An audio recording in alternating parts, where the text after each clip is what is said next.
Hello, this is tutorial number 4.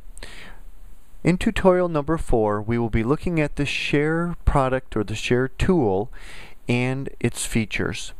You should be on the Create Report Detailed Specialized Report page. From this page, as you scroll down, you will see 3 buttons. One says Save Report, the other Preview Report, and lastly Finalized Report.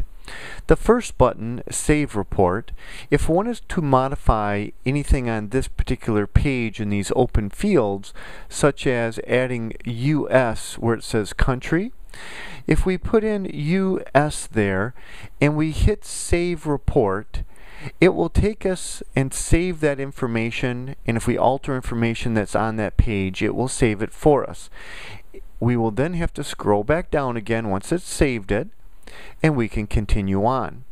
The next button is called the Preview Report.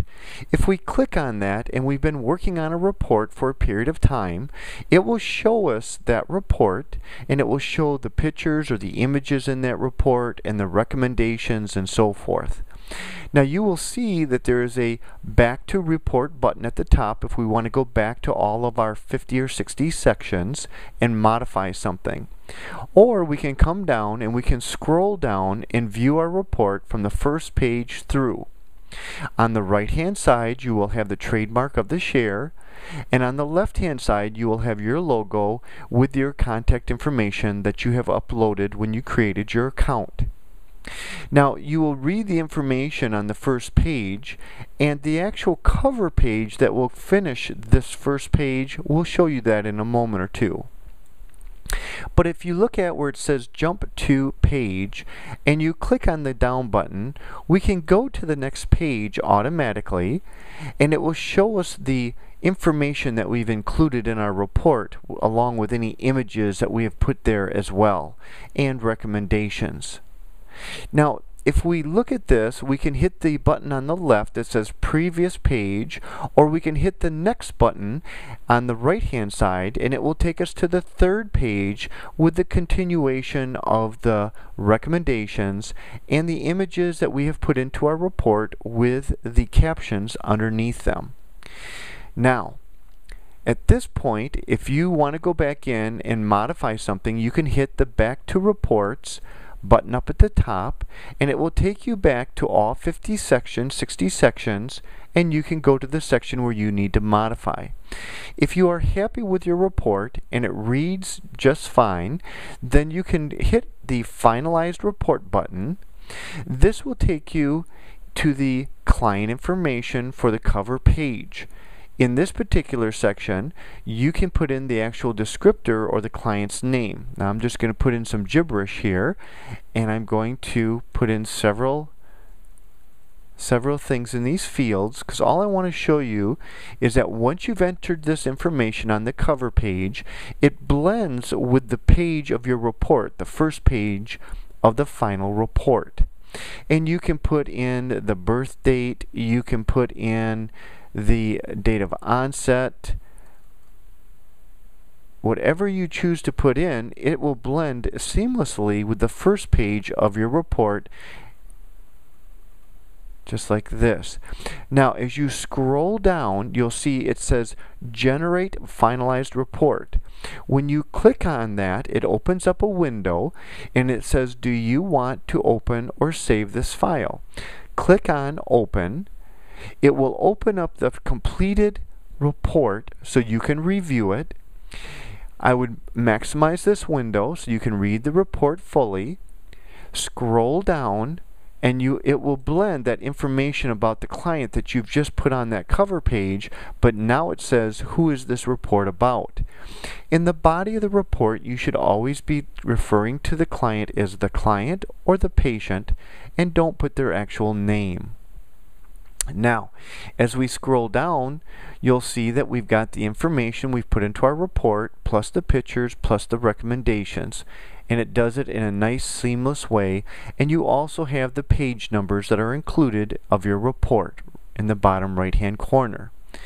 Now, if we scroll back up to the top and we go over to the far left, you can see where it says File, Edit, View.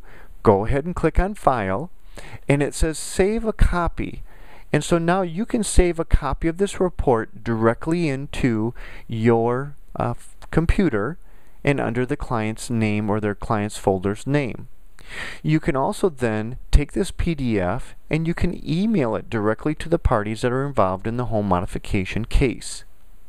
Or you can send it out hard copy to the individuals. My recommendation is that you save it into your computer, but that you also print a copy that you put into your chart or into the client's folder.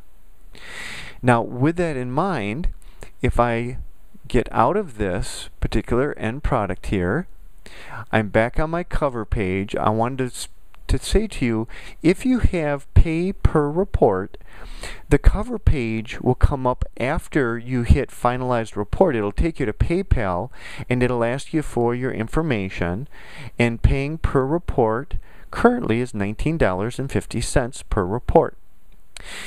At this point, once that has occurred, if you're doing this by pay per report, it will then lead you back to the cover page to fill that out once you've given your information of your credit card, and then it will allow you to print off and to copy your report into your computer.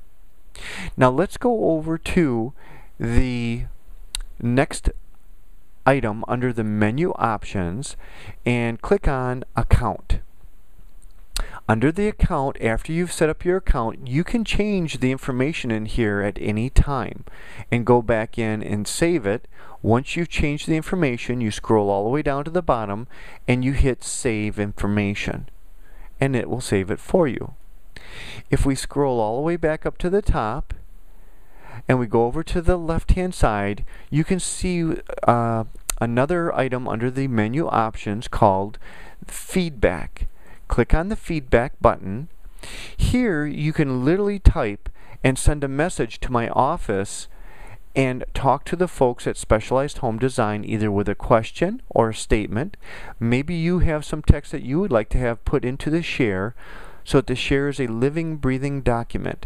And you can give us this information and say, would you consider putting this directly into the CHER product? And we will review it back at the corporate office. And then you can just hit Submit Request. Now at this time, I'd like to go ahead and stop this tutorial number 4, and we'd like to finish up with the instructional use of the CHER and its features in tutorial number 5.